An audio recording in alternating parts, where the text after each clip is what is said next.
बालनले जनताहरूको पेट मार्न खोजिरहेछ, गरिबहरूलाई लुट्न खोजिरहेछ भनेर।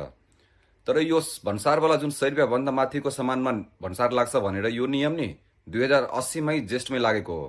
काङ्ग्रेस, एमाले, माओवादी र जसपा पार्टीको सरकारले गठबन्धनमा यो नियम लगाएको हो। बालनले भन्यो त नि, अब 100 रुपियाँ होइन, म 5000 सम्मको लिमिट लगाइदिन्छु, 5000 सम्मको सामान तपाईँहरू ल्याउन सक्नुहुन्छ भनेर। अब धेरैको ल्याउनु दियो भने यहाँ व्यापारीहरूले करोडौँ करोडको सामान लिएर आउँछन् र त्यो पछि हामी जनताहरूले नै नेपालमा महँगो बेच्छन्। ठिकै छ, भन्सार तिर्यो भने त सरकारलाई पनि केही पैसा जुट्छ नि त देश बनाउनलाई। त्यो कुरा बुझ्नु पर्यो नि त हामीले। हाम्रो समाजमा केही काम हुन्छ, हामीले भन्सार तिर्छौँ अनि नै काम हुन जान्छ कि सरकारले आफ्नो त्यो घरबाट पैसा ल्याएर बनाउँछ देश? कसैले भन्छ मोटरसाइकल महँगो भयो, कसैले भन्छ यो भयो त्यो भयो। जब काम गर्ने सरकार थिएन त्यतिखेर कोही आवाज उठाउँथेन। अब जब सरकारले काम गरिरहेछ, एक दिनमा जति सक्नुहुन्छ त्यति नै गर्नुहुन्छ नि। अहिले 20 दिन भयो यति काम गर्दै हुनुहुन्छ। समय दिनु न, बिस्तारै यहाँ आउँछ, सिप शिक्षा सब थोक बढ्छ, जागिरहरूको अवसर आउँछ, जागिर बढ्छ, आम्दानी बढ्ला, लेबरहरूको पैसा बढाइन्छ, हरेक तरिकाको काम हुन्छ, हरेक सेक्टरमा काम हुन्छ।